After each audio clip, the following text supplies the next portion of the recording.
قد يراك البعض تقيا، وقد يراك آخرون مجرما، وقد يراك آخرون كذا أو كذا أو كذا، لكن الحقيقة أنك أنت أدرى بنفسك. السر الوحيد الذي لا يعلمه غيرك هو سر علاقتك بربك.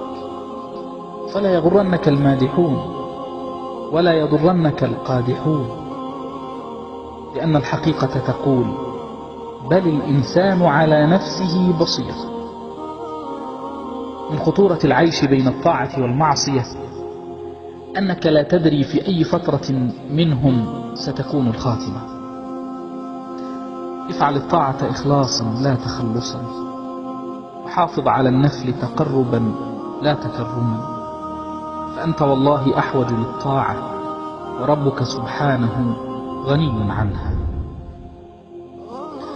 لا تجعل همك هو حب الناس، فالناس قلوبهم متقلبة، قد تحبك اليوم وتكرهك غدا، وليكن همك كيف يحبك رب الناس، فإنه إن أحبك جعل أفئدة الناس تحبك. والحرام يبقى حراما حتى ولو كان الجميع يفعله. لا تتنازل عن مبادئك ودعك منهم، فسوف تحاسب وحدك. لذا استقم كما أمرت لا كما رغبت. اجعل لنفسك خبيئة وسريرة لا يعلمها إلا الله، فكما أن ذنوب الخلوات مهلكات، فكذلك حسنات الخلوات منجيات.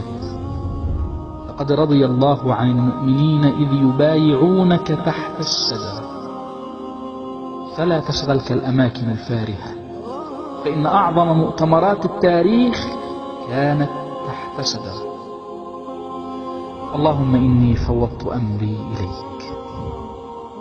قال أحد العلماء: إني أدعو الله في حاجتي، فإذا أعطاني إياها فرحت مرة، وإذا لم يعطني إياها فرحت عشرات المرات، لأن الأولى اختياري، والثانية اختيار الله علام الغيوب. جميلة هي الثقة برب العباد، والله يعلم وأنتم لا تعلمون. تلك إجابة شافية لقولنا: لماذا يحدث ذلك لي؟ لأن الله يعلم ونحن لا نعلم. خروج بعض الناس من حياتك أو دخولهم إليها رحمة من ربك، رحمة لا ندركها إلا مع الوقت.